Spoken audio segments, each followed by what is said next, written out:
அறிவோம். அனைவருக்கும் நமஸ்காரம். நாம் தற்போது பார்த்து கொண்டிருக்கின்ற வகுப்பு கடோ உபநிஷதம். இப்ப இந்த கடோ உபநிஷத்துல கடந்த வகுப்புகள் மூலமாக 3வது அத்தியாயத்திலே 13 மந்திரங்கள் வரைக்கும் பார்த்து முடிக்கும். அதில் நாம் இறுதியாக பார்த்த 13வது மந்திரத்தில் புறப்பேச்சு அகப்பேச்சு என்ற 2 பேச்சுக்கள் நம்ம இடத்துல இருக்கின்றன. அந்த பேச்சை மனதில் ஒடுக்கணும், மனதை புத்தியில ஒடுக்கணும், புத்தியை ஆத்மாவில் ஒடுக்கணும். இப்படி செய்தால்தான் நம்ம அந்த தூய அறிவாகிய ஆத்மாவாக பிரகாசிக்க முடியும் அப்படின்னு நம்ம புரிஞ்சுக்கிட்டோம். அப்ப அந்த புத்தி சக்தியை நம்ம ஆத்மாவில் ஒடுக்கிறது அப்படின்னா எப்படி அப்படின்னு நம்ம பார்க்கும்போது, இப்ப நம்மிடத்துல இருக்கின்ற புத்தி நம்முடைய சுய புத்தி என்பதாக நம்ம நினைத்து செய்து கொண்டிருக்கிறோம் இல்லையா? ஆனா அந்த சுய புத்திங்கிறத நம்ம எப்படி புரிஞ்சுக்கணும்? நானுங்கிற அகங்காரத்துல வர்ற புத்தியா புரிஞ்சிக்காம, அது அந்த பரமனின் வெளிப்பாடு என்பதாக புரிந்து கொண்டா நம்ம இடத்துல அந்த சாதக பாதகங்கள், அதை பற்றிய ஒரு பாவ புண்ணியங்கள், நன்மை தீமைகள் இது எல்லாம் விலகிடும். ஏன்னா இது நாம செய்யல, எல்லாம் அது நம்மளை வச்சு செய்து கொண்டிருக்கு அப்படிங்கிற அந்த அர்ப்பணிப்பு மனப்பான்மை நம்ம இடத்துல வந்துட்டா, இங்கு நம் செயலாவது எதுவும் இல்லை, எல்லாமே அது நம்ம இடத்துல இருந்து பிரகாசித்து கொண்டிருக்கின்றதுங்கிற ஒரு பெருந்தன்மை நம்ம இடத்துல வந்துடும்னு பார்த்தோம். அப்போ அப்படி நம்ம புத்தியை ஒடுக்கும் போது அந்த புத்தி தனி மனித புத்தியா ஆத்மாவில் ஒடுக்கிறத விட ஒட்டுமொத்த பிரபஞ்ச புத்தி சக்தியாக நம்ம புரிந்து கொண்டோம்னா, இங்கு எல்லாமே அவன் அருள் தான், அவனின்றி ஓரணுவும் அசைவதில்லை என்ற ஒரு புரிதலோட நாம அந்த ஆத்மாவிடத்துல ஒப்படைக்கும் போது இருப்பது ஒன்றே, அந்த தூய அறிவாகிய ஆத்மா மட்டும்தான் இருக்கு, அதற்கு வேறாக எதுவுமே இல்லை. அப்ப நானும் அதுவாகத்தான் இருக்கிறேன் என்ற நம்முடைய புரிதல் மேலோங்கும்.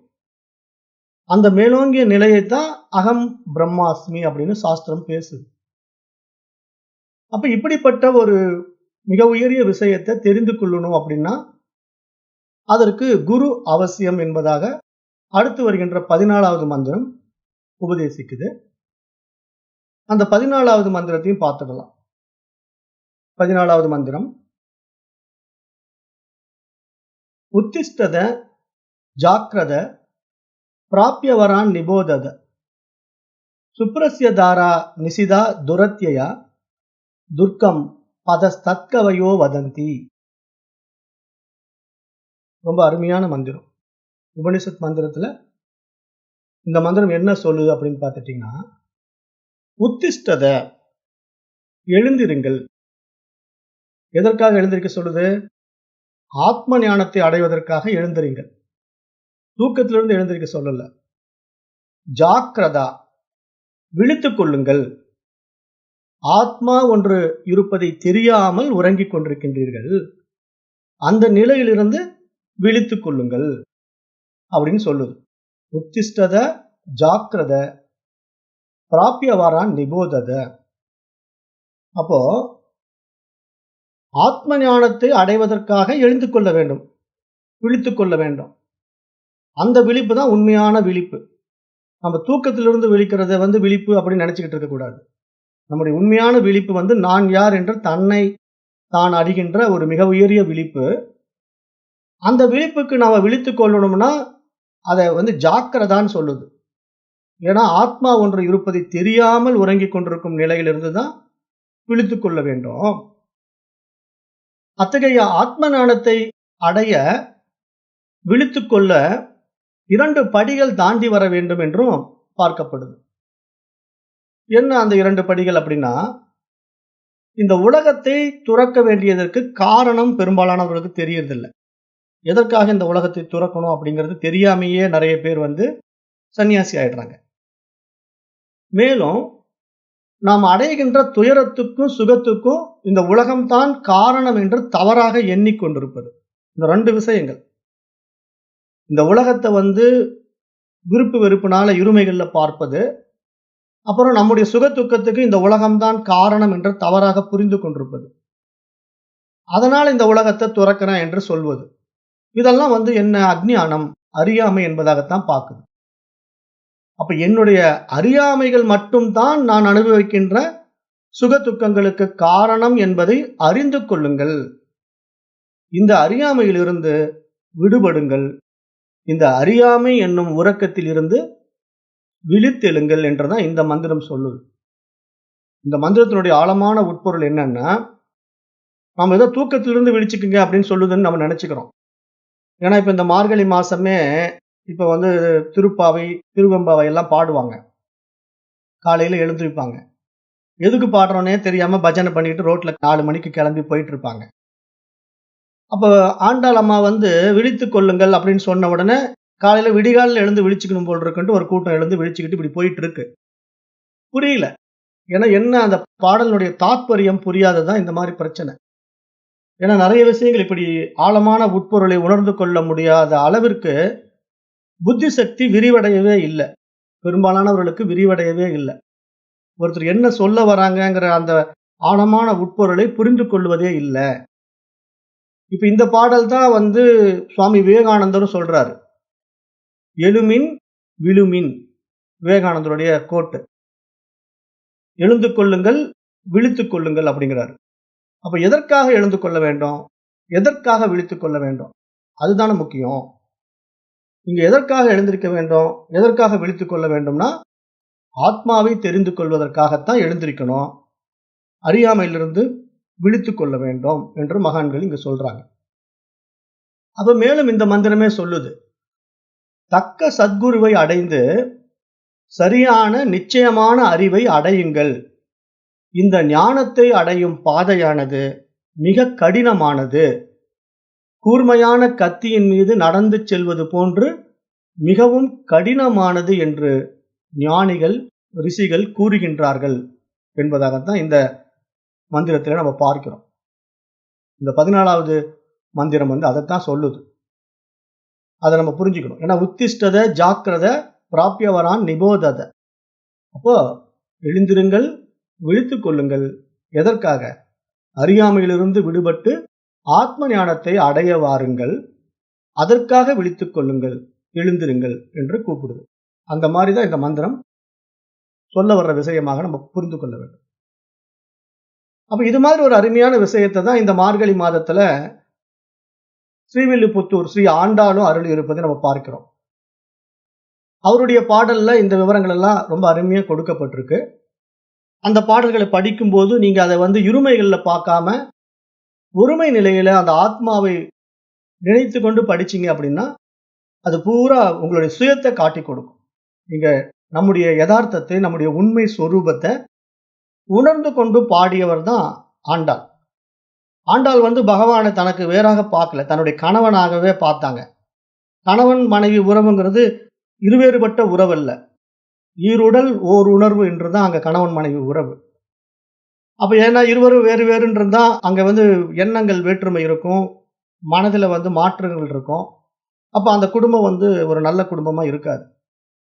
ஆனா 2 பேரும் ஒரு ஒருமித்த மனநிலையில ஒழுங்காக வாழ்ந்தா அந்த குடும்பம் நல்ல ஒரு பல்கலைக்கழகமாக இருக்கும். நல்லதொரு குடும்பம் அது பல்கலைக்கழகம் அப்படின்னு பெரியவங்க சொல்லுவாங்க இல்லையா? அது மாதிரி இந்த கணவன் மனைவி உறவுங்கிறது அந்த அந்யோன்யத்துல தான் இருக்கு, அந்நியத்துல இல்ல. நான் வேறு நீ வேறு என்ற அந்நியத்தில் இருந்தா அது உறவே கிடையாது. அப்ப அது மாதிரி இங்க அனன்ய பக்தி, இறைவனும் நானும் வேறு வேறு அல்ல என்ற ஒருமித்த பக்தி தான் இங்க மிக உயரிய பக்தி. அப்ப அந்த நிலையில நாம இந்த பகவானை நம்முள் உணர வேண்டும், தூய அறிவாக பார்க்க வேண்டும் என்றுதான் இங்க மகான்கள் சொல்றாங்க. அப்ப அதுதான் இந்த மந்திரத்துல பார்க்கிறோம். எழுந்து கொள்வீர்களாக, விழித்துக் கொள்வீர்களாக, தகுந்த சத்குருவை அடைந்து ஆத்மாவை அறிவீர்களாக. கத்தியின் கூர்மையான முனை மீது நடப்பது எவ்வளவு கடினமானதோ அதுபோன்று ஞானத்தை அடைவதற்கான இந்த பாதையும் கடினமானது என்பதினாலே சரியான சத்குருவை அடைய வேண்டும். அப்படி அடைந்தால் மட்டும்தான் நம்முடைய அறியாமைகள் நீக்கப்பட்டு நாம் அந்த தூய அறிவாக பிரகாசிக்க முடியும். இல்லைன்னா நம்ம மனம் போன போக்குல எதையாவது செய்துக்கிட்டே இருக்க வேண்டியதுதான். வாழ்க்கை ஓடிடும். ஏன்னா இங்க குருமார்கள் அப்படின்னு நிறைய பேர் இருக்காங்க. நிறைய விஷயங்களை சொல்லிக் கொடுப்பாங்க. ஆனா நம்ம எதை நோக்கி போகணும் அப்படிங்கிறத நாம தான் இங்க பகுத்து பிரித்து புரிந்து கொள்ள வேண்டும். ஏன்னா புற விஷயங்கள்ல நம்ம நாட்டம் காட்டவே மனசு என்ன பண்ணும்னா பிரவிற்த்திக்குள்ள போய் சிக்கிக்கும். வெளி விவகாரத்துல போய் மாட்டிக்கும். அப்ப நமக்கு உள்ள திரும்பாது. மனசு எப்போ உள்ள திரும்புதோ அப்பதான் அந்த தூய அறிவாகிய ஆத்மாவாகவே நாம் பிரகாசிக்க முடியும். நம்முடைய தன்னுணர்வுல, நம்முடைய சுய உணர்வுல நம்ம பிரகாசிக்க ஆரம்பிச்சுட்டோம் அப்படின்னா, நம்ம எடுக்கக்கூடிய முடிவுகள், நம்ம சொல்லக்கூடிய வார்த்தைகள், நம்முடைய ஒவ்வொரு அணுகுமுறையும் அப்படி ஒரு அருமையாக அமையும். நம்முடைய வாழ்க்கையும் ஆனந்தமாக இருக்கும். இதற்கு தான் புத்தி விழித்துக் கொள்ள வேண்டும் என்று மகான்கள் மீண்டும் மீண்டும் சொல்லிக் கொண்டே இருக்கிறார்கள். அப்ப இது மாதிரி ஒரு விஷயத்தை அடைவதற்கான ஒரு 3 படிகளை அப்யாரோக மந்திரம்னு பிருகதாரண்ய உபனிஷத்துல இருக்கு. அப்யாரோக மந்திரம். இந்த அப்யாரோக மந்திரம்ங்கிறது என்ன அப்படின்னு பாத்தீங்கன்னா, நாம் வாழ்வதற்கும் பயிற்சி செய்து உயர்நிலை அனுபவங்களை பெறுவதற்குமான ஒரு களம் தான் இந்த உலகம். இந்த உலகம் என்பது எதற்காகன்னா, படைக்கப்பட்ட உயிரினங்களிலே படிப்படியாக உயர்ந்து வந்த உயர்பரிமாண அறிவை எட்டிய மனிதன் தன்னை தான் உணர்ந்து தன்மயமாக வேண்டுமானால் அதற்கான ஒரு களம், பயிற்சி களம் இந்த உலகம். அப்ப இதுல இந்த புற உலகம் எப்படி நம்மிடத்துல பார்ப்பதற்கு இருக்குதோ, அது மாதிரி நம்மிடத்திலே அக உலகம் என்ற ஒன்றும் இருக்கிறது. அந்த அக உலகம் என்பது நம்மை நாம் உணர்ந்து தன்மயமாவது. நான் யார் என்று நம்மை நாமே விசாரித்து விவேகத்தினாலே விழித்துக் கொள்வது. அப்ப அந்த நிலை தான் இங்க உயர் பரிமாண நிலை. அந்த நிலைக்கு நம்ம வரணும். அதற்கு நம்ம என்ன பண்ணணும்? நம்முள்ளே இருக்கின்ற எண்ணங்களை எல்லாம் நம்ம சாட்சியா நின்று வேடிக்கை பார்க்கணும். ஏன்னா நாம் இங்க உண்மையிலேயே யாரு? தூய அறிவாகிய ஆத்மா. தூய அறிவாகிய ஆத்மா எதுலயும் சம்பந்தப்படாது. சாட்சியா மட்டும் இருந்துகிட்டே இருக்கும். அப்ப நீங்க சாட்சியா நின்னுகிட்டு இந்த எண்ணங்களை எல்லாம் பார்த்தீங்கன்னா, உங்க மனசுல எழுந்திருக்கிற எண்ணங்களை எல்லாம் பார்த்தீங்கன்னா, அந்த எண்ணங்கள் ஏன் எழுந்திருக்கிறது? அதனுடைய அவசியம் என்ன? அதை நடைமுறைப்படுத்தலாமா? வேண்டாமா? என்ற ஒரு தீர்மானத்துக்கு நம்ம வர முடியும். ஏன்னா அதற்கு தான் நமக்கு புத்தி சக்தி கொடுக்கப்பட்டிருக்கு. அப்போ நம்ம சரியான எண்ணங்களை நடைமுறைப்படுத்தலாம். சரியற்ற எண்ணங்களை நம்ம அப்போதே நீக்கி விடலாம். அப்போ என்ன ஆகும்? நம்ம இடத்துல தேவையற்ற விசய சுகங்கள்ல போய் நம்ம சிக்க மாட்டோம். விவேகத்தினால நம்ம விழித்துக் கொண்டு சரியான வாழ்க்கையை நம்ம வாழ்வோம். அப்ப அந்த வாழ்க்கை நம்மை சரியான பாதையில வழிநடத்தி செல்லும். அப்பொழுது மட்டும்தான் நம்ம ஆனந்தமாக இந்த உலகத்துல இந்த உடம்பு இருக்கிற வரைக்கும் சந்தோஷமாக இருக்க முடியும். இல்லைன்னா ஏதாவது ஒரு பிரச்சனை இழுத்து போட்டுக்கிட்டு சங்கடங்களை சந்திச்சுக்கிட்டே வாழ வேண்டியதாக போயிடும். அப்ப நம்ம பெரும்பாலும் இந்த புற உலகையே முதலும் முடிவுமாக கொண்டு வாழ்வதற்காக தலைப்படுகின்றோம். உண்மையற்ற இந்த அறியாமை நிலையிலிருந்து மிக உயரிய அறிவு நிலைக்கு நாம் நம்மை அழைத்து செல்லக்கூடிய ஒரு பிரார்த்தனை மந்திரமாகத்தான் இந்த அப்யாரோக மந்திரத்தையும் பார்க்கிறோம். இது பிருகதாரண்ய உபநிஷத்துல வருது. அது எல்லாருக்கும் தெரிஞ்ச மந்திரம் தான். ஓம் அசதோமா சத்கமய தமசோமா ஜோதிர்கமய மிருத்யோமா அமிர்தம் கமய. இந்த 3 விஷயங்கள் என்ன? அசதோமா சத்கமய. அசத்துனா உண்மையற்றது. அப்போ உண்மையற்ற நிலையிலிருந்து என்னை உண்மை நிலைக்கு அழைத்துச் செல்வாயாக. தமசோமா ஜோதிர்கமய. தமசுனா இருள், ஜோதினா ஒளி. அப்போ அறியாமை என்னும் இருளில் இருந்து என்னை அறிவு பேரொளிக்கு அழைத்துச் செல்வாயாக. மிருத்யோர்மா அமிர்தம் கமய. மிருத்யுன்னா மரணம், அமிர்தம்னா மரணமற்ற நிலை. அப்ப மரணத்திலிருந்து என்னை மரணமில்லா பெருநிலைக்கு அழைத்துச் செல்வாயாக என்ற ஒரு பிரார்த்தனை மந்திரமாகத்தான் இந்த பிருகதாரண்ய உபனிஷத்துல இந்த மந்திரம் கொடுக்கப்பட்டிருக்கு. அசதோமா சத்கமய தமசோமா ஜோதிர்கமய மிருத்யோர்மா அமிர்தம் கமய. ஓம் சாந்தி சாந்தி சாந்தி.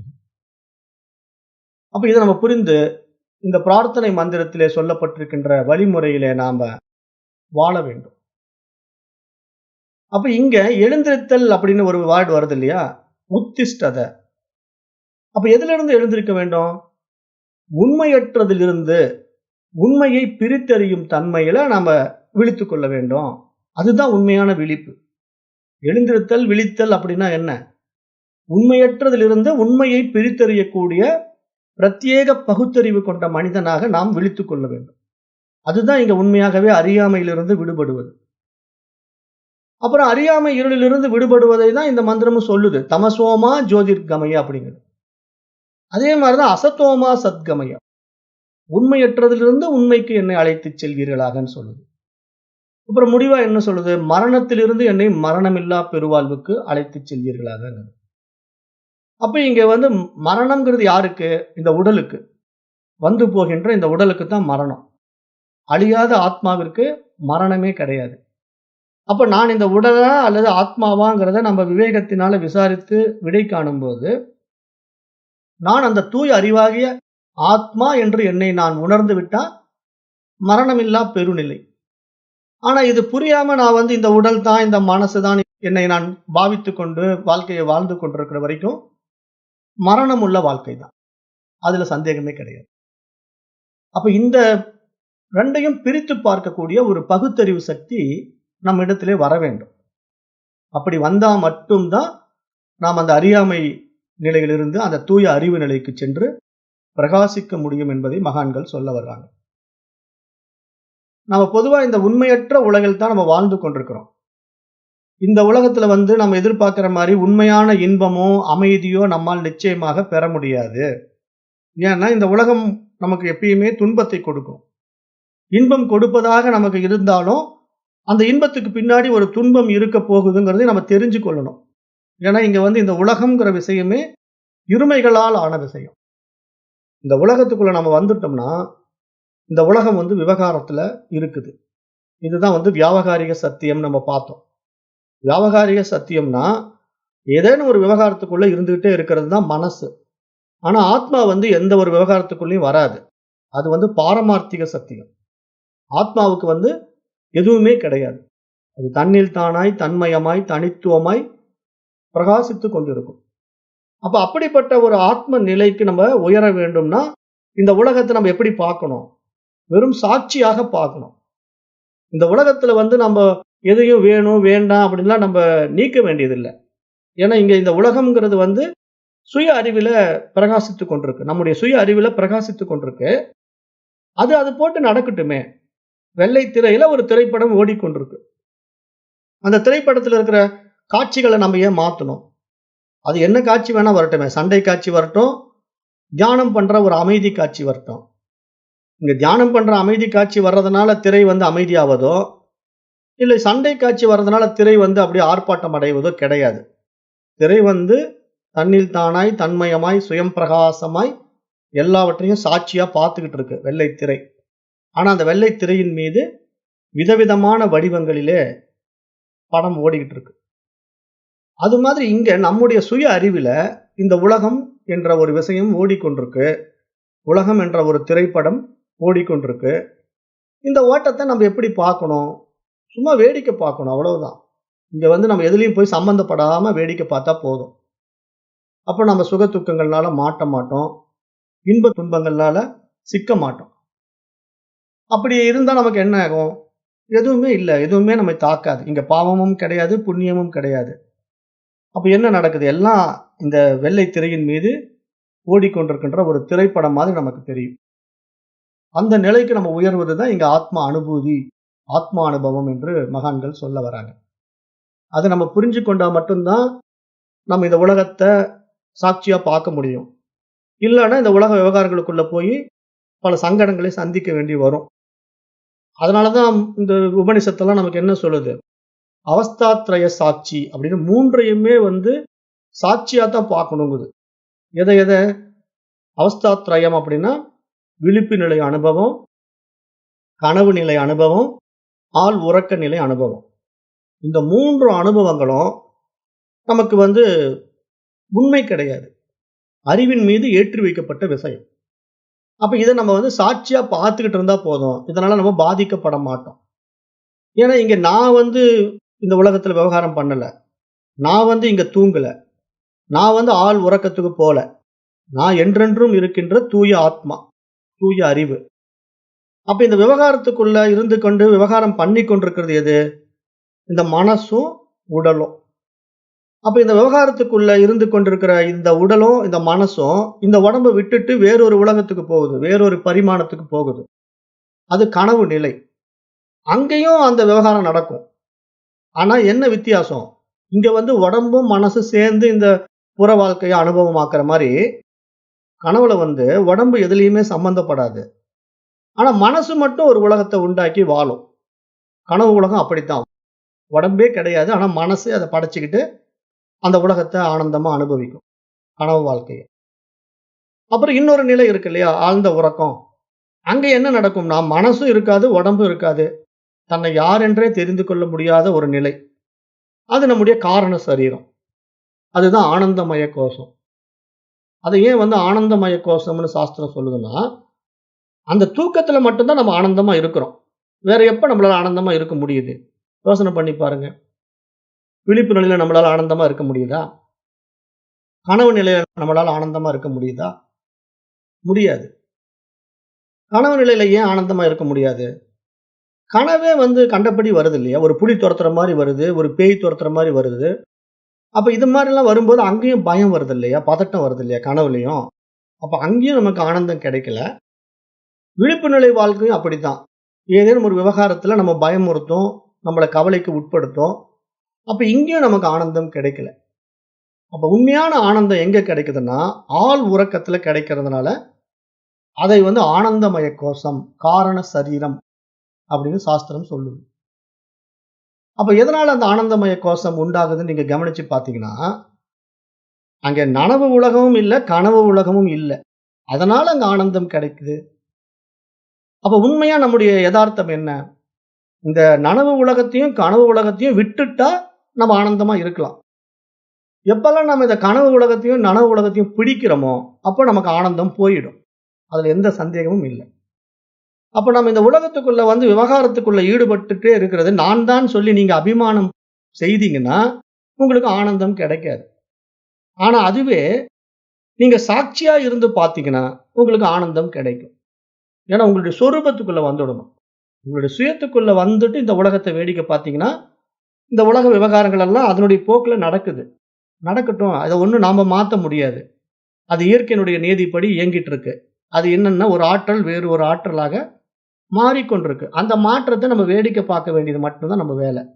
அந்த மாற்றத்த நம்ம ஒண்ணும் மாறுபடுத்த வேண்டிய வேலையெல்லாம் கிடையாது. ஏன்னா, அது ஆத்மாவுடைய வேலை கிடையாது. அது ஆற்றலுடைய வேலை. சக்தியினுடைய வேலை. அப்ப நாம இந்த இடத்துல எப்படி விழிச்சுக்கணும்? நான் சக்தியா? ஆத்மாவா? நான் சக்தியா? சிவமா? அப்படிங்கிற அந்த பகுத்தறிவு தன்மைய விவேகத்தினால நாம் விசாரித்து விடை காணும்போது, நான் வந்து தூய அறிவாகிய ஆத்மா, சிவம் அப்படின்னு நீங்க புரிஞ்சுக்கிட்டீங்கன்னா, சிவோகம்னு சொல்லலாம். அகம் சிவம். நானே சிவம். இதுதானே ஆதிசங்கருடைய பாடல்லாம் இருக்கு. இப்போ நானே சிவம் அப்படின்னு எப்ப புரிந்து கொள்ள முடியும்னா, நான் சக்தி இல்லன்ட்டு விடுவிச்சுக்கிட்டா தெரிஞ்சுக்கலாம். சக்தியோட சேர்ந்து நீங்க இந்த உலகத்துல விவகாரம் பண்ணிட்டு இருந்தீங்கன்னா, பிரம்மமும் மாயையும் சேர்ந்தது இந்த உலகம். அப்ப பிரம்மமும் மாயையும் சேர்ந்தா அதுக்கு பேரு ஈஸ்வரன்னு பேரு. அப்ப அந்த ஈஸ்வரனா தான் இங்க குரு இருக்கிறார். இந்த குரு எப்படி வராருன்னா, பிரம்மமும் மாயையும் சேர்ந்த, பிரம்மமும் சக்தியும் சேர்ந்த ஒரு நிலையில இந்த குரு வெளிப்படுறார். அந்த குரு தான் இங்க வந்து நமக்கே நம்ம காட்டிக் கொடுப்பார். நம்ம யார் என்று நமக்கு காட்டிக் கொடுப்பார். வேற யாராலயும் காட்டிக் கொடுக்க முடியாது. அப்ப என்ன பண்றாருன்னா, அந்த பிரம்மமே தன்னை தான் உணர்வதற்கு சக்தி மூலமா தான் சாத்தியமாகும். வேற எந்த வகையிலும் பிரம்மம் தன்னை தான் உணர்ந்து கொள்ள முடியாது. அதனால தான் இங்க பிரம்மமும் சக்தியும் சேர்ந்தா இந்த உலகம் இருக்கு. சிவமும் சக்தியும் சேர்ந்ததுதான் உலகம். அப்படின்னு நம்ம தெரிஞ்சுக்கிறோம் இல்லையா? திருவிளையாடல் படத்துல கூட சொல்லுவாங்க. திருவிளையாடல் படத்தினுடைய கதையே என்ன? விநாயகப் பெருமான் வந்து அம்மா, அப்பாவ சுத்திட்டா உலகத்தையே சுத்தி வந்த மாதிரி. ஆனா முருகப்பெருமான் வந்து மயில் வாகனத்துல ஏறி அப்படியே வெளிய சுத்த போயிட்டாரு. அப்படி வெளிய சுத்தி இந்த உலகத்த அடையறதுன்னா முடியுமா? இந்த அண்ட சராசரங்கள வெளிய சுத்தி யாராலயும் பிடிக்க முடியாது இல்லையா? அதுதானே அடிமுடி காணா அண்ணாமலை கதையும் சொல்லுது. நீங்க இந்த பிரபஞ்சத்துல புறத்துல நீங்க எதை வேணா ஆராய்ந்து பாருங்க. அறிவியல் ஆராய்ச்சியை மேற்கொண்டாலும் சரி, ஆன்மீக ஆராய்ச்சியை மேற்கொண்டாலும் சரி. ஆன்மீகம்னா இறைவனை பற்றிய ஒரு தேடுதல். சிவம் எப்படி இருப்பாரு? பிரம்மா எப்படி இருப்பாரு? விஷ்ணு எப்படி இருப்பாரு? அப்படின்னு நீங்க தேட ஆரம்பிச்சீங்கன்னா, தேடிக்கிட்டே இருக்க வேண்டியதுதான். விடை காணவே முடியாது. அது சாத்தியமே இல்ல. ஏன்னா புற உலகத்துல புறத்திலே நாம பரமனை தெரிந்து கொள்ள முடியாது. அதுதான் அடிமுடிக்கான அண்ணாமலை. அப்ப வெளிய தேடினா யுக யுகமா போயிட்டு இருக்கும். பல யுகங்கள் போகும். பல பிறவிகள் தேவைப்படும். பல உடல்கள் நமக்கு கிடைக்கும். ஆனா நாம் நம்மை தெரிந்து கொள்ளவே முடியாது. அப்போ நம்ம அகத்துல தான் நம்ம ஆராய்ந்து பார்க்கும்போது, அதற்கு ஒரு விடை கிடைக்கும். அந்த விடை நமக்குள்ளிருந்தே கிடைக்கும். ஏன்னா இங்க புறம் அப்படிங்கிற ஒரு விஷயம் உண்மையிலேயே இல்ல. நான் இருப்பதினால் தான் இங்க புறம்ங்கிற ஒரு விஷயமே இருக்குங்கிறது நமக்கு புரியும். அப்ப அந்த மாரி ஒரு அக வளர்ச்சியில் நாட்டம் செலுத்தும் போது தான், குருவினுடைய தேவையும் உண்மையாகவே நாம் உணர முடியும். அகநாட்டம் இல்லாதவர்களுக்கு குரு தேவையில்ல. ஏன்னா அகநாட்டமே வரலன்னா அவருக்கு எதுக்கு குரு? அவர் புறத்துல ஓடிக்கிட்டே இருக்க வேண்டியதுதான். பணம் பணம்ன்ட்டு ஓடிக்கலாம். பதவி, இந்த மாரி என்னென்ன ஆசைகள் இருக்கோ, அந்த ஆசைகளை நிறைவேறுவதற்காக புறத்தில் ஓடிக்கொண்டிருப்பவர்களுக்கு குரு வேண்டியதில்ல. அப்படி ஏதாவது குரு அவங்களுக்கு தேவைன்னா, போலி குருமார்கள் கிடைப்பாங்க. எப்படி கிடைப்பாங்க? வெளிய ஓடுனா, ஏதாவது ஒரு சாமியார் வாங்க உங்களுக்கு குபேர யாகம் கத்து தரேன். மகாலட்சுமி பூஜை சொல்லி தரேன். நீங்க இப்படி பணம் பண்ணலாம், அப்படி பணம் பண்ணலான்ட்டு வேணா உங்கள வச்சு அவரு பணம் பண்ணிட்டு இருப்பாரு. ஆனா, இதனால நீங்க முன்னேற்றம் அடைய முடியுமான்னா, என்றைக்கும் முடியாது. ஏன்னா புறநாட்டமெல்லாம் நமக்கு கால விரயம் தான். ஏன்னா பிரம்மாவும், விஷ்ணுவுமே இறைவன புரிஞ்சு கொள்ள முடியல. அப்ப அவர்களே வெளிய பயணம் பண்ணி, புறத்துல நாட்டம் பண்ணி, அவர கண்டுபிடிக்க முடியாம தோல்விய ஒப்புக்கொண்டு திரும்புகிறார்கள். அப்ப அந்த சிவம்ங்கிற ஒரு நிலைய நம்ம அடையணும்னா, நம்ம அகத்துல திரும்பணும். வெளிய தேடுறதுனால எந்த ஒரு பிரயோஜனமும் கிடையாது. அதுக்கு தான் குரு தேவைப்படுறார். அப்ப அந்த அகத்துல நம்மை காட்டிக் கொடுப்பதற்காக குரு வர்றார். குருன்னாலே அந்த வார்த்தை ஒரு கனமான வார்த்தை. மிக ஒரு கனமான வார்த்தைன்னா, வேல்யூபிள் வேர்டுன்னு அர்த்தம். அதாவது பெரியதுன்னு அர்த்தம் புரிஞ்சுக்கலாம். குருன்னாலே ஒரு மிகப்பெரியது அப்படின்னு அர்த்தம். பெருமை உடையவர் என்று அர்த்தம். மகிமை பொருந்தியவர் என்று அர்த்தம். கூன்னா அந்த வார்த்தை இருட்டை குறிக்குது. ரூன்னா போக்குவதுன்னு அர்த்தம். இருட்டை போக்குவது தான் குரு. குரு அப்படிங்கிற வார்த்தையை பொருள் பிரிக்கும்போது, கு அப்படின்னா இருட்டு, ரூன்னா போக்குவது. அப்ப இருட்டை போக்குவது. அப்ப உண்மையிலேயே குரு அப்படிங்கிற வார்த்தைக்கு நம்ம எப்படி அர்த்தம் எடுத்துக்கணும் அப்படின்னா, நம்மிடம் உள்ள அறியாமையை போக்குகின்றவர் குரு. அப்படிதான் புரிஞ்சுக்கணும். ஆனா நாம அப்படியா குருவ புரிஞ்சுக்கிறோம்? பார்க்கிறவனெல்லாம் குரு. ஏதோ ஒரு வேலையை செஞ்சுட்டு இருப்பான், நான் குருன்னு சொல்லிக்குவான். அவனுக்கு குரு பூஜை. எதுக்கு குரு பூஜை? எதுக்காக குரு? அவர் யாருப்பா குரு? ஒண்ணும் தெரியாது. இப்ப கூட ஒரு குரு பூஜை பண்ணாங்க விஜயகாந்துக்கு. நடிகர் விஜயகாந்துக்கு குரு பூஜை நடந்ததாமா. எல்லாம் ஜனங்க கூட்டம் கூட்டமா போய் அலை மோதிக்கிட்டு குரு பூஜையில கலந்துக்கிட்டாங்க. அவர் யாரு? எப்படி குரு? எந்த அடிப்படையில குரு? அப்ப குருன்னா என்னன்னே தெரியல ஜனங்களுக்கு. ஆசிரியர் அப்படிங்கிறவருக்கும் குருங்கிறதுக்கும் வித்தியாசம் இருக்கு. ஆச்சாரியர் அப்படிங்கிற வார்த்தை சான்ஸ்கிரிட் வேர்டு. ஆச்சாரியா அப்படின்னா அந்த இருளை நீக்கி ஒளியை காட்டுகின்றவர், அந்த இருளை போக்குகின்றவர் அப்படிங்கிற அடிப்படையில தான் குரு வரணும். அதுதான் உண்மையான குரு. மற்றவர்களெல்லாம் குரு என்று சொல்லவே முடியாது. அப்ப நம்ம ஒரு உண்மையான குருவை, ஒரு சத்குருவை நம்ம தேடி போனா, அவர் நம்முடைய இருட்டை போக்கி, நம்முடைய அறியாமையை நீக்கி, இருட்டை போக்குறதுன்னா என்ன? நம்முடைய அறியாமை இருளை நீக்கி, அந்த அறிவை காட்டிக் கொடுத்துடுவார். அவர்தான் உண்மையான குரு. அவர்தான் ஞானத்தை உபதேசிப்பார். அப்ப அந்த குருவின் தரிசனம் தான் நமக்கு முக்தியை காட்டிக் கொடுக்கும். பிறவா பெருநிலையை காட்டிக் கொடுக்கும். வேற எந்த வழியிலையும் உங்களுக்கு அந்த பிறவா பெருநிலை கிடைக்காது. இத தாயுமான சுவாமிகள் அழகா பாடுறார். மூர்த்தி, தலம், தீர்த்தம் முறையாய் தொடங்கினார்க்கு வார்த்தை சொல்ல சத்குருவும் வாய்க்கும் பராபரமே.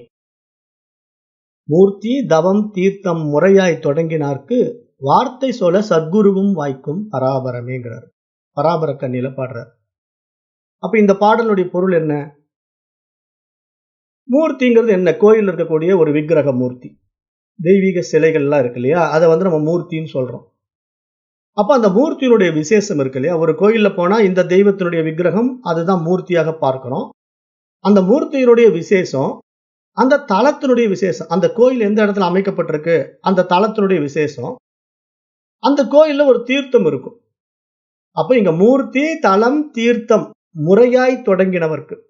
அப்ப இங்க நம்ம இந்த கோயில் வழிபாடுகள்ல நம்ம ஈடுபடுவதனுடைய நோக்கம் என்ன? அங்கு ஒரு கடவுள் இருக்கிறார், ஒரு இறைவன் இருக்கின்றார் என்று அந்த இறைவனை நாடி நாம் அந்த மூர்த்தியை தேடி வழிபாட்டுக்கு போறோம். அப்படி நாம அந்த கோயிலுக்குள்ள போய் வழிபாடு செய்யும்போது அந்த ஸ்தல புராணம் என்ன சொல்லுது? இவர் எப்படிப்பட்டவர்? இவர் என்ன நிலையில் இருக்கிறார்? இவர் எப்படி இங்க நிர்மால்யம் செய்யப்பட்டது? அப்படின்னு ஒரு ஸ்தல புராணம் பேசும். அந்த ஸ்தலத்தினுடைய மகிமையை பேசும். அப்படி ஒரு ஸ்தல புராணம் இருந்த கோயில்கள் தான் உண்மையான கோயில்கள். ஸ்தல புராணம் இல்லாம இப்ப நம்ம வீட்டுக்கு பக்கத்துல, டிச்சுக்கு பக்கத்துல, ஓடைக்கு பக்கத்துல எல்லாம் இடத்த ஆக்கிரமிச்சு கோயில் கட்டிக்கிறோம் இல்லையா? அந்த மாதிரி கோயில்கள்லாம் வேல்யூ கிடையாது. ஏன் அப்படி வேல்யூ கிடையாது அப்படின்னு கேட்டீங்கன்னா, அதெல்லாம் நம்ம புறம்போக்கு இடத்த ஆக்கிரமிச்சு கோயில் கட்டிக்கிட்டு வழிபாடு பண்ணிட்டு இருக்கிறோம். அது நம்ம கடவுள்ங்கிற ஒரு பேரை வச்சுக்கிறோம். அதுல ஏதாவது கிடைக்குமான்னு எதிர்பார்க்கிறோம். அதெல்லாம் ஒண்ணும் கிடைக்காது. இந்த உண்மையான மூர்த்தி, தலம், தீர்த்தம் அப்படிங்கிறது ஒரு மகிமை வாய்ந்த விஷயமாக மகான்கள் பார்க்கிறார்கள். அப்ப அப்படி மகிமையான தீர்த்தம் கூட விசேஷமாக அமைந்து விட்டா, இப்ப கங்கை நதியோரத்தில் இருக்கக்கூடிய காசி இருக்கு. காசி எப்படி? காசி விஸ்வநாதர் ஒரு மூர்த்தி. அந்த காசி ஸ்தலம் ஒரு அருமையான ஸ்தலம். அதனுடைய தீர்த்தம் கங்கா, கங்கை நதி. அப்ப இந்த மூன்றும் உள்ள மகத்துவமான அந்த விஷயத்த, அதனுடைய மகிமையை யார் காட்டி கொடுப்பார்னா, குரு காட்டி கொடுப்பார். அதை தொடங்கினார்க்கு வார்த்தை சொல்ல சத்குருவும் வாய்க்கும் பராபரமே.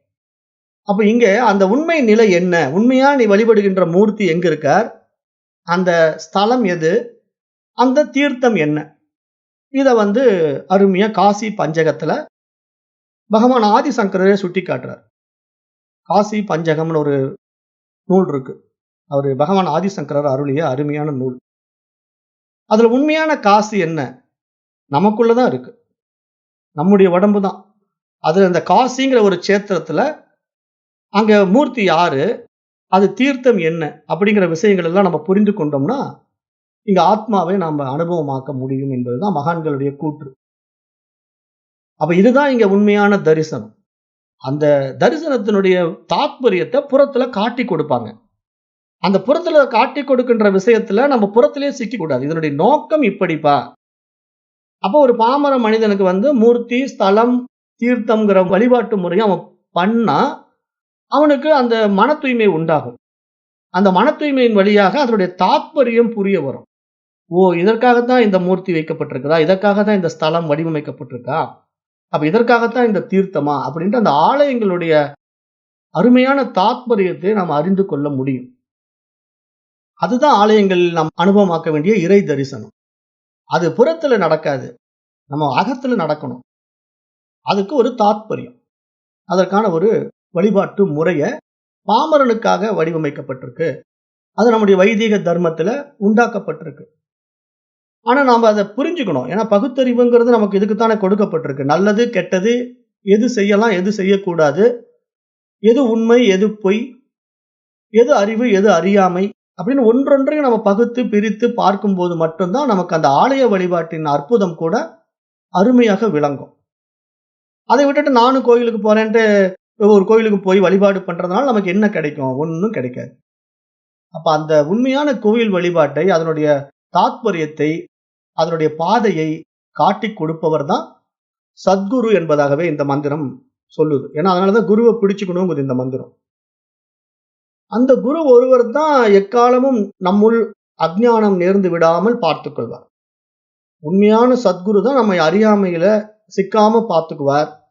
அப்படிப்பட்டவருக்கு தான் இறைவனுடைய திருவடி பேரும் வாய்க்கும் என்கின்றனர் மகான்கள், ஞானிகள், ஞான நூல்கள். அந்த அடிப்படையில திருமந்திரமும் சொல்லுது குருவனுடைய பெருமையை. திருமந்திரத்துல ஒரு பாடல் பார்த்துருவோம். தெளிவு குருவின் திருமேனி காணல், தெளிவு குருவின் திருவார்த்தை கேட்ட, தெளிவு குருவின் திருநாமம் சொல்லல், தெளிவு குரு உரு சிந்தித்தல் தானே. ரொம்ப அருமையான திருமந்திரம். இப்ப இந்த திருமந்திரத்தினுடைய உட்பொருள் நம்ம பார்த்தோம்னா, இப்ப குருவின் திருமேனி காணல் அதுதான் தெளிவு அப்படிங்கிறது. தெளிவு குருவின் திருமேனி. அப்ப குருவுக்குன்னு ஒரு திருமேனி இருக்கா? அவருக்குன்னு ஒரு உடம்பு இருக்கா அப்படின்னா, இங்க உண்மையிலேயே குருங்கிறது யார் தெரியுமா? ஈஸ்வரன் தான். குருர் பிரம்மா, குருர் விஷ்ணு, குருர் தேவோ மகேஸ்வரஹா, குரு சாட்சாத் பரபிரம்மா, தஸ்மை ஸ்ரீ குரவே நமஹ அப்படின்ட்டு குரு மந்திரம் நமக்கு சொல்ல வர விஷயம் என்ன? குரு ஈஸ்வரனாகவே இருக்கிறார். எல்லையற்ற இந்த பிரபஞ்சமாகவே இருக்கிறார். அப்ப எந்த ரூபத்துல வேணா குரு வருவார். இந்த பிரபஞ்சத்துல குரு வரணும் அப்படின்னா, அந்த ஈஸ்வர தன்மைங்கிறது இப்படித்தான் என்று நிர்ணயிக்கப்பட்டது கிடையாது. இந்த ரூபத்துல தான் குரு வரணும் அப்படிங்கிறதே கிடையாது. ஏன்னா இந்த ஒட்டுமொத்த பிரபஞ்சமும் ஈஸ்வரனாவே இருக்கு. இதுல ஒவ்வொருத்தருக்கும் ஒவ்வொரு ரூபத்துல குரு வருவார். ஒருத்தருக்கு வர்ற மாதிரியே இன்னொருத்தருக்கு குரு வருவாரா அப்படின்னா அப்படியெல்லாம் சொல்ல முடியாது. அவரவர்களுடைய தேவைக்கும் அவருடைய உண்மையான தேடுதலுக்கும் ஏற்ற மாதிரி குரு வருவார். அப்படிப்பட்ட குருவினுடைய திருமேனி என்பது இந்த பிரபஞ்சம், இந்த எல்லையற்ற பிரபஞ்சம். இந்த பிரபஞ்சமாகவே குரு இருக்கிறார். ஈஸ்வரா குருதேவா அப்படிதான் நம்ம பிரேயரே பண்ணணும். ஈஸ்வரா குருதேவான்னு தான் நம்ம பிரேயர் பண்ணணும். ஏன்னா ஈஸ்வரனாகவே இருக்கிறார் குருதேவன். அப்ப அவரது திருமேனி தான் இந்த பிரபஞ்சம். அத்தகைய குருவின் திருவார்த்தை கேட்டல். அப்ப அத்தகைய குரு எப்படிப்பட்ட திருவார்த்தையை பேசுவார் அப்படின்னா, ஒரே ஒரு வார்த்தை தான் பேசுவார். அது என்ன வார்த்தை? தத்துவமசி. தத்துவம் அசி. யார் இந்த தத்துவம் அசி அப்படின்னு பேசுறாரோ அவர் தான் சத்குரு. இதை தவிர வேற யார் எதை சொல்லி கொடுத்தாலும் அவர் சத்குரு கிடையாது. சும்மா எதையாவது சொல்லி கொடுக்கிற ஒரு ஆசிரியர், அவ்வளவுதான். நீங்க சத்குருங்கிற வார்த்தையினுடைய வேல்யூ என்ன அப்படின்னா, தத்துவம் அசி, நீ அதுவாகவே இருக்கின்றாய் என்று உன்னை உனக்கு காட்டி கொடுப்பார். அவர் மட்டும்தான் குரு. அந்த குருவின் திருவார்த்தை கேட்டல் தான் தெளிவு. இங்க தெளிவுனா என்ன? அந்த உண்மையான வார்த்தையை கேட்கணும். அதுதான் நமக்கு தெளிவை கொடுக்கும். தெளிவு குருவின் திருநாமம் சொல்ல. அப்ப குருவுக்குன்னு ஒரு நாமம் இருக்கா? குரு எப்படி இருக்கிறார்? குருவுடைய நாமம் என்ன அப்படின்னு பார்த்தா, குருவனுடைய நாமமே இங்க என்ன தெரியுமா? தூய அறிவு தான். ஆத்மா தான் அவரு. அவருக்கு பேர் வந்து சச்சித் ஆனந்தம்னு அர்த்தம். குருன்னு சொன்னாலே சச்சித் ஆனந்தம் தான்.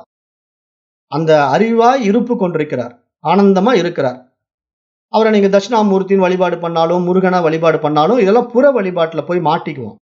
அப்படி புற வழிபாட்டுல போய் மாட்டாம, உருவமற்ற நிலையில நாம இறைவனை வழிபாடு பண்ணணும். அந்த குருவை வழிபாடு பண்ணணும். ஏன்னா உருவ வழிபாட்டுக்குள்ள போயிட்டோம் அப்படின்னாலே நம்ம வந்து அதுல இருந்து வெளியே வர்றதுக்கே திருப்பி ஒரு பிறவி எடுக்க வேண்டியதா வந்துடும். இந்த பிறவியில வந்து நிறைய விஷயங்கள் தெரிஞ்சுக்குவோம். ஆனா அதனால நாட்டம் வந்து என்ன ஆகும்னா, ஒரு புரிதல் வந்தாலும் அது பரோட்ச ஞானமா இருக்கும். அபரோட்ச ஞானமா மாறாது. அதனால எந்த குருவும் உருவத்துல வச்சு வழிபாடு பண்ணக்கூடாது. ஏன்னா குரு வந்து ஈஸ்வரன்கிறதுனால அவர் இந்த உருவத்துல தான் இருக்காரா, அந்த உருவத்துல தான் இருக்காருன்னு பகுத்து பிரித்து பார்க்கவே முடியாது. குருவை பிரிக்கவே முடியாது. அவர் எல்லையற்ற தூய அறிவா இருக்கிறாரு. இந்த பிரபஞ்சமா விரிஞ்சு நிக்கிறாரு. எல்லையற்ற விவேகத்துல புத்தி சக்தியா விரிஞ்சிருக்காரு. அவருடைய புத்தி தான் இங்க நம்ம இடத்துல பிரகாசிக்குது. அந்த ஈஸ்வரனுடைய புத்தி தான் நம்ம இடத்துல பிரகாசித்துக் கொண்டிருக்கிறது.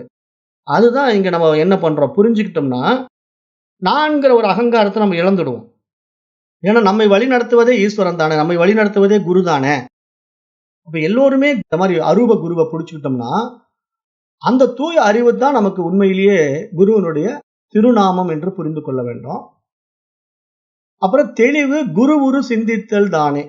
அப்ப அடுத்த தெளிவு என்ன? குரு உரு சிந்தித்தல் தானேன்னா, அப்ப அந்த குருவினுடைய உருவம் என்ன தெரியுமா? எல்லையற்ற அந்த உணர்வு. அது வந்து ஒரு தூய அறிவு. நான் அந்த உணர்வாய் தான் இருக்கின்றேன்.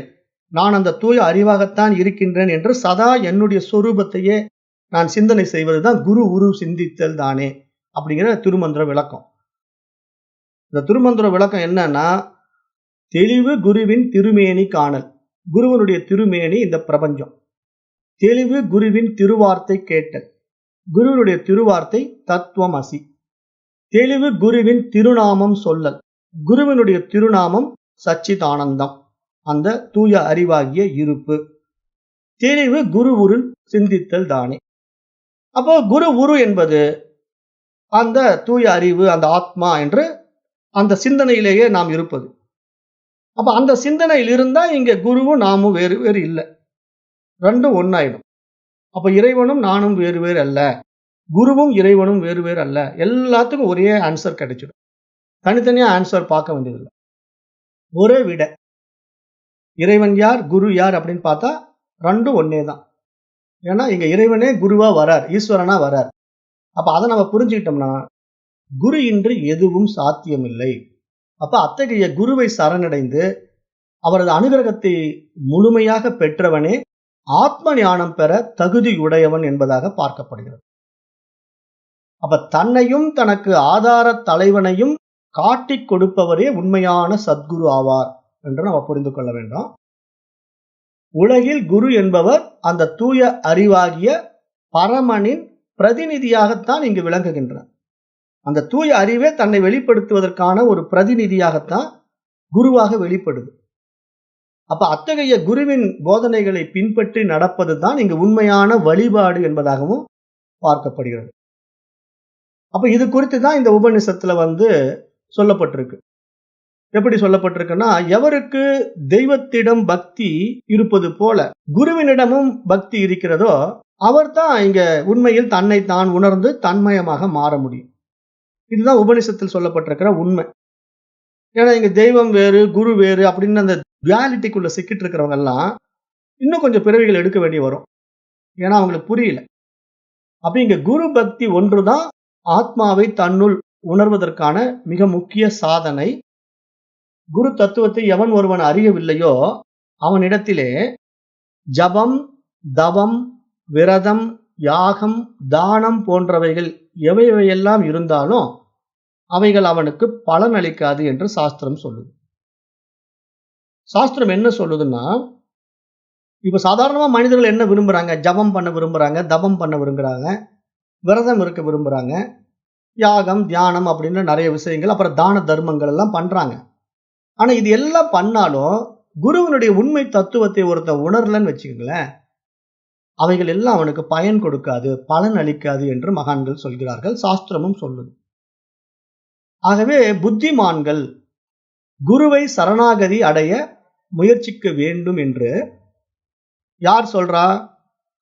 புத்திமான்கள் குருவை சரணாகதி அடைய வேண்டும் என்று சிவபெருமான் குரு கீதையிலே பார்வதி தேவியிடம் உபதேசிக்கின்றார். சாட்சாத் அந்த சிவபெருமான் பார்வதி தேவியிடம் உபதேசிக்கின்றார். அதுதான் குரு கீதை. இப்ப இந்த குரு கீதையை படிச்சா குருவினுடைய மகத்துவம், குருவினுடைய வைபவம், குருவினுடைய பெருமை எல்லாம் நமக்கு தெரியும். அதை தெரிந்து கொண்டு நாம குருவை பிடிச்சாதான் உண்மையா குரு பக்தியும் வரும். இல்லைன்னா குரு பக்தியும் வராது. குருன்னா யாரோ ஒருத்தர் நினைச்சுக்கிட்டு ஒரு ஆணவமா போயிடுவோம். அவ்வளவுதான், வேற ஒன்றும் நடக்காது. அப்ப அதற்காகத்தான் இங்க இந்த மந்திரம் குருவையும் பிடிக்க வேண்டும் என்று சுட்டி காட்டுகிறது. அதுதான் இந்த மந்திரத்தை இவ்வளவு விளக்கமா நான் சொல்றேன். எதற்காக குரு தேவைப்படுது உண்மையிலேயே இந்த மந்திரத்தை நம்ம பார்க்கும்போது மீண்டும் ஒரு முறை இந்த மந்திரத்தை பார்ப்போம், புரியும். இப்ப புரியும் பாருங்க. உத்திஷ்டத ஜாக்கிரத பிராப்யவரான் நிபோதத சுப்ரஸ்ய தாரா நிசிதா துரத்யயா துர்க்கம் பதஸ்தத்கவயோ வதந்தி. எழுந்திருங்கள், விழித்துக் கொள்ளுங்கள், ஆத்மா ஒன்று இருப்பதை தெரியாமல் உறங்கிக் கொண்டிருக்கும் நிலையிலிருந்து விழித்துக் கொள்ளுங்கள்.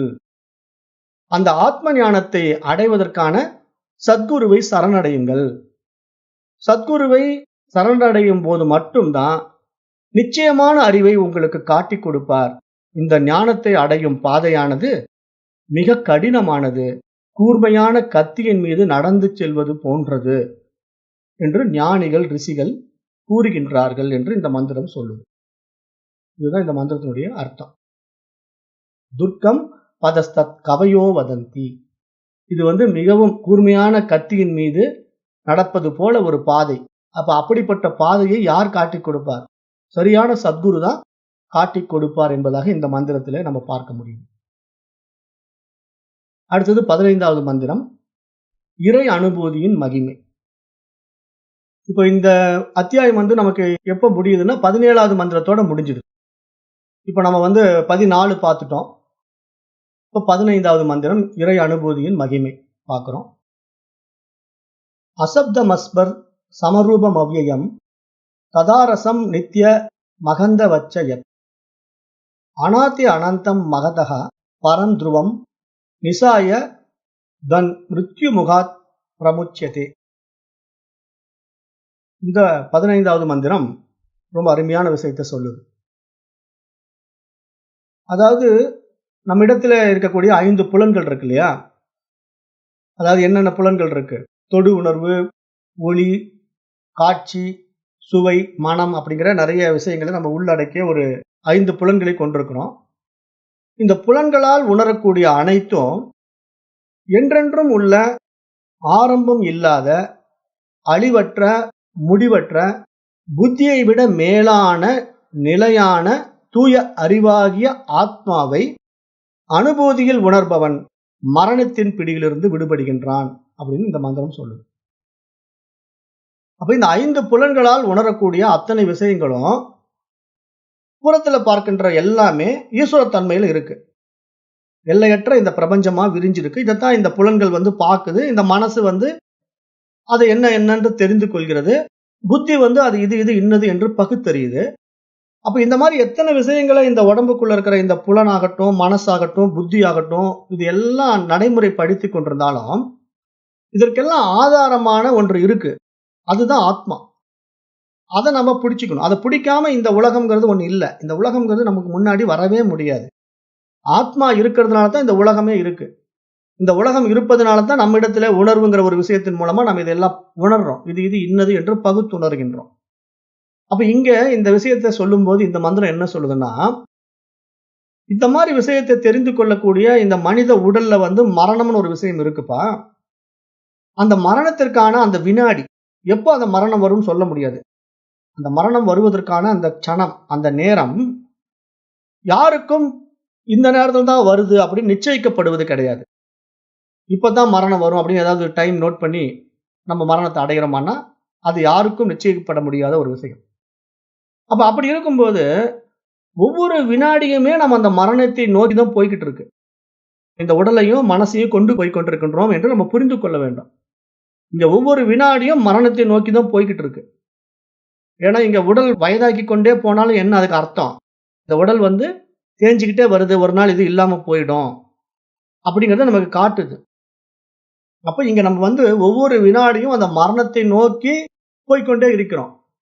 ஆனா இந்த உண்மை தெரிந்தாலும் கூட மனிதன் மரணமில்லா பெருவாழ்வை நாடுவதில்லை. மரணத்தை நோக்கித்தான் மனிதன் முன்னேறி கொண்டிருக்கின்றான் என்று தெரிந்து கொண்டாலும் கூட, அந்த உண்மையை அவன் உணர்ந்து கொண்டாலும் கூட மரணமில்லா பெருவாழ்வை அவன் நாடுவதில்லை. தனக்குள்ளே பரமன் இருப்பதை மரணம் வரும் தருவாயில் மனிதன் அறிந்து கொள்வது என்றுமே இயலாது என்று சொல்கிறார்கள். ஏன்னா மரணம் வரும் தருவாயில தன்னுள் பரமன் இருக்கின்றான் என்று ஒருவன் தெரிந்து கொள்வது நடைமுறையில் முடியாத ஒன்று. ஏன் முடியாத ஒன்று? மரணம் வரும்போது அந்த நேரத்துல வலியும் வேதனையும் துயரமும் அவனை வதைக்கும். மேலும் அவனுடைய நிறைவேறாத ஆசைகளும் நிரம்பி வழியும். எண்ணங்களில ஏகப்பட்ட எழுச்சி பெற்ற ஆசைகள் இருக்கும். இதை அனுபவிக்காம சாகிறனே, அதை அனுபவிக்காம சாகிறனே, பேரன் பேத்தியை விட்டுட்டு போறனே, சொத்தை விட்டுட்டு போறனே அப்படின்னு ஏதேனும் ஒரு கவலை அவனை ஆட்கொண்டு விடும். மேலும் மரண வலி வேதனை இருக்கும். அந்த நோய்வாய்ப்பட்டு மரணம் அடைவர்களாக இருக்கட்டும், சாதாரணமா மரணம் அடைவராக இருக்கட்டும், அந்த மரணம் வரும் தருவாய் எப்படி இருக்கும் அப்படின்னா, காது கேட்காது, காது தன்னுடைய சக்தி இழந்துடும். கண்ணு பார்க்காது, கண்ணு தன்னுடைய பார்வையை இழந்துடும். அப்படியே புலன்கள் ஒவ்வொன்றா அப்படியே ஒடுங்கும். மரணம்ங்கிற ஒரு நிலைப்பாட வர்ணித்திருக்கு. நிறைய மந்திரங்கள், சாஸ்திரங்கள் இதை பற்றி விளக்கம் கொடுத்துருக்கு. அந்த விஷயத்தெல்லாம் படிச்சோம்னா மரணத்தை அணுகிறதுக்கே பயமா இருக்கும். ஏன்னா அப்படி மரணத்தை பற்றி எக்ஸ்பிளைன் பண்ணுது. அப்ப அந்த மரண வலியும் துயரமும் அந்த வேதனையில மனிதன் பரமனை எப்படி தெரிந்து கொள்வான்? அந்த நேரத்தில் அவனால் தெரிந்து கொள்ளவே முடியாது. அது முடியாத ஒன்று. இது எப்படி மகான்கள் நமக்கு சுட்டி காட்டுறாங்க அப்படின்னா, இறைவன் நம்முள் இருப்பதை உணர முடியாத ஒரு அறியாமை நிலை எப்படி மனிதனிடத்துல இருக்குதுங்கிறது ஒரு உதாரணம் சொல்றாங்க. ஒரு கஸ்தூரி மான் தன்னுடைய உடலில் இருந்து வருகின்ற நறுமண வாசனையை வேறு எங்கோ இருந்து வருகிறது என நினைத்து கொண்டு அறியாமையினாலே வெளியே தேடி இங்கும் அங்கும் அலைந்து கொண்டிருப்பதை போல, ஒரு கஸ்தூரி மான் கிட்ட தன்னுடைய உடம்புல இருந்து தான் அந்த நறுமணம் வருது. அதுதான் அந்த கஸ்தூரி மானுக்கே உண்டான ஒரு சிறப்பு. ஆனா அந்த அருமையான நறுமணம் என்கின்ற வாசனை வந்து தன்னுடைய உடலிலிருந்து தான் வெளிப்படுகின்றது என்பதை மானுக்கு தெரியல. அந்த மான் என்ன பண்ணுதுன்னா வெளியே தேடுதாமா, எங்க வாசனை வருது எங்க வாசனை வருதுன்ட்டு. அந்த காடு முழுதா சுத்தி பார்த்தாலும் அதனால அந்த வாசனை வரக்கூடிய இடத்தை பிடிக்க முடியுமான்னா என்றைக்குமே பிடிக்க முடியாது. காரணம் என்ன? அந்த வாசனை அதனிடத்திலிருந்தே வருவது அதற்கு தெரியாத ஒரு அவல நிலை, அறியாமை நிலை என்று மகான்கள் சொல்றாங்க. அது மாதிரி இங்க இந்த மனிதன் தன்னுள் இருக்கின்ற பரமனை உணராமல் வெளியே தேடிக்கொண்டிருக்கின்றான் என்று சொல்கிறார்கள். இது சொல்ல வர்ற விஷயம் அதுதான். பரமனை வெளியே தேடிக்கொண்டிருக்கின்றான்.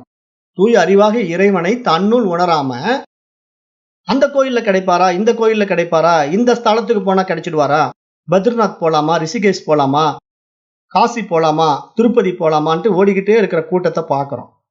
ஆனா இப்படி புறத்துல தேடி இவன் இறைவனை அடைய முடியுமா, பரமனை புரிந்து கொள்ள முடியுமானா என்றுமே முடியாது.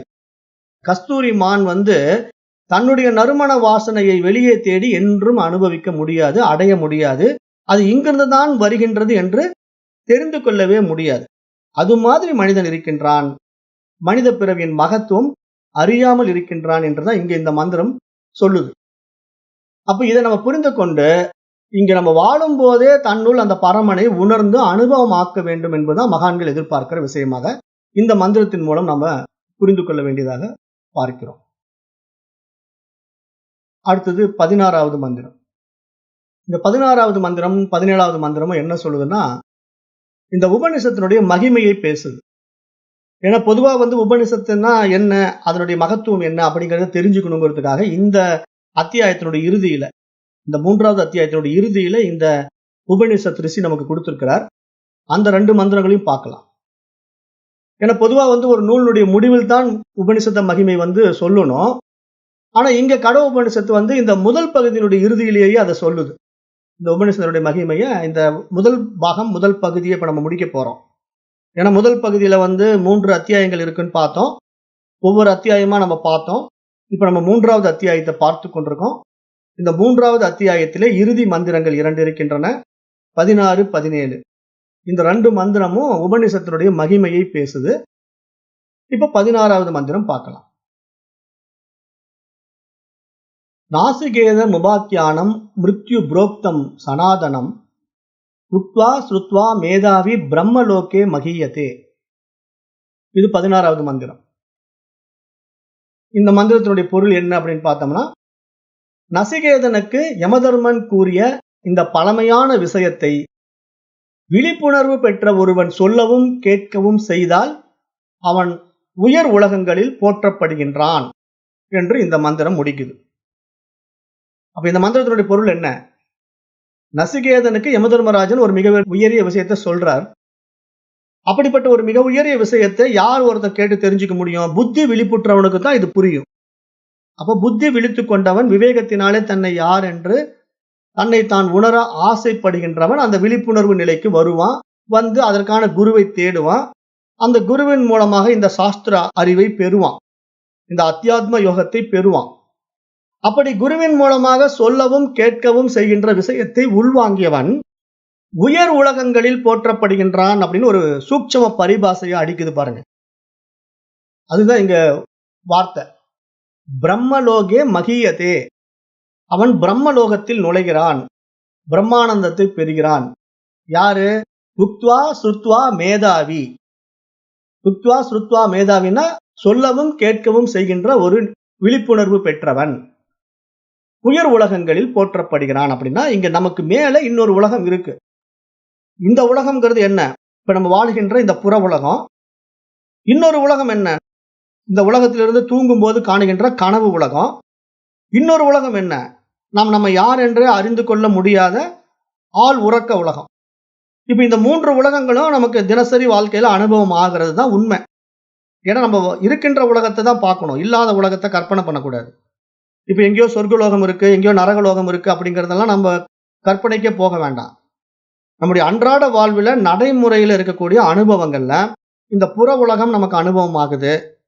இந்த புற உலகத்தை விட்டுட்டா கனவு உலகம் அனுபவம் ஆகுது. இந்த கனவு உலகத்தையும் விட்டுட்டோம்னா ஆள் உறக்க நிலை அனுபவம் ஆகுது. அந்த ஆள் உறக்க நிலையில நமக்கு நனவு உலகமும் இல்லை, கனவு உலகமும் இல்லை. அப்ப இது மாதிரி இந்த உலக அனுபவங்களை நம்ம எப்படி பார்க்கிறோம்? பரிமாணம் என்று பார்க்கிறோம். ஒவ்வொரு பரிமாணத்துக்குள்ள நம்ம நுழைகிறோம், வெளியே வரோம். நுழைகிறோம், வெளியே வரோம். ஆனா இறுதியா எங்க வந்து நிக்கிறோம்? இந்த நனவு உலகத்துக்கே மீண்டும் திரும்பி வரோம். இந்த நனவு உலகத்துக்கு ஏன் திரும்பி வரோம்? இந்த உடம்பு இருக்கிறதுனால. ஆனா இந்த உடம்பையும் விட்ட நிலை தான் ஆத்மாவுடைய நிலை. ஆத்மாங்கிற ஒரு நிலைக்குள்ள நம்ம போகும்போது அங்க உடம்பே இல்ல. அப்ப ஆத்மாவினுடைய உலகம் ஒரு தனி உலகம். அது உயர் உலகம் என்று இங்க மகான்கள் சொல்றாங்க. அந்த உயர் உலகம் என்பது இன்னொரு பரிமாணம். அந்த பரிமாணத்துக்குள்ள நம்ம போகணும். அந்த பரிமாணத்துக்குள்ள நம்ம நுழையணும். அது எப்படி சாத்தியம்? அது எப்படி முடியும்? அது வந்து இந்த உபனிஷத்தை நம்ம உள்வாங்கி தன்னைத்தான் உணரும்போது நமக்கு நம்முடைய சொரூபம் அனுபவமாகும். அந்த பிரம்மம் தான் நான், அந்த தூய ஆத்மா தான் நான், அந்த தூய அறிவு தான் நான் என்று நாம் நம்மை உணர்கின்ற அந்த நிலையில நாம் இந்த புற உலகத்தையும், இந்த கனவு உலகத்தையும், ஆள் உறக்க உலகத்தையும் நமக்கு கீழ்நிலை பரிமாணமா பார்ப்போம். ஏன்னா நான் வந்து உயர் பரிமாணத்துல இருந்து கொண்டு நான் பார்த்தேன்னா கீழே இருக்கிற இந்த உலகம் எல்லாம் எனக்கு தெரியும். ஆனாலும் இந்த உலகம் உண்மையில இல்லை. என் மீது ஏற்றி வைக்கப்பட்டிருக்கிறது. என் தூய அறிவின் மீது ஏற்றி வைக்கப்பட்டிருக்கிறது என்று புரியும். அதுதான் உயர் பரிமாணம் என்று நம்ம பார்க்கிறோம். அந்த நிலைக்கு போகின்றான், அந்த நிலையில் இவன் போற்றப்படுகிறான் என்று இந்த மந்திரம், இந்த 16வது மந்திரம் சொல்லுது. அடுத்தது 17வது மந்திரம்.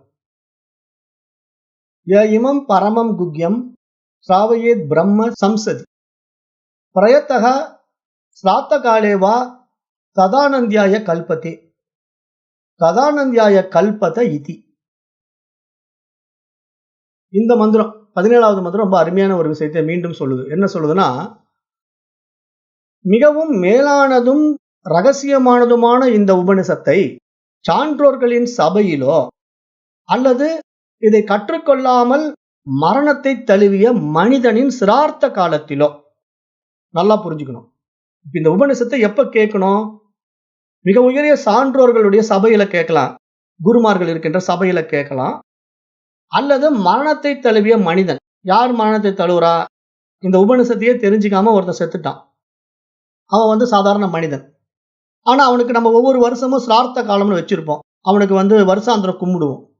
அப்படி வருஷாந்திரம் கும்பிடும் போது அந்த சிரார்த்த காலத்திலாவது இந்த சாஸ்திரத்தை மற்றவர்களால் படிக்க வைத்து கேட்டாலோ, இந்த வையத்தில் வாழுகின்ற அவனது ஆயுட்காலம் வரை அது அவனுக்கு எல்லையற்ற ஆனந்தம் என்கிற பலனை தருகிறது என்று இந்த மந்திரம் சொல்லுது.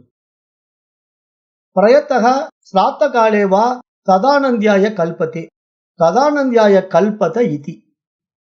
ஸ்ரார்த்த காலத்திலே நம்ம இந்த விஷயத்தை நம்ம கேட்டோம் அப்படின்னா கூட போதும், இனி இந்த வாழுகின்ற மனிதர்களாவது அந்த மரணமில்லா பெருவாழ்வை அடைவார்கள் அப்படின்னு நீங்க சொல்ல வருது. அப்ப நம்ம இந்த உபனிஷத்தினுடைய ஆழமான உட்பொருளை நம்ம பார்க்கும்போது இந்த உபனிஷத்துங்களை படிப்பதுங்கிறது ஒரு புண்ணிய செயலாகவே பார்க்கப்படுகிறது.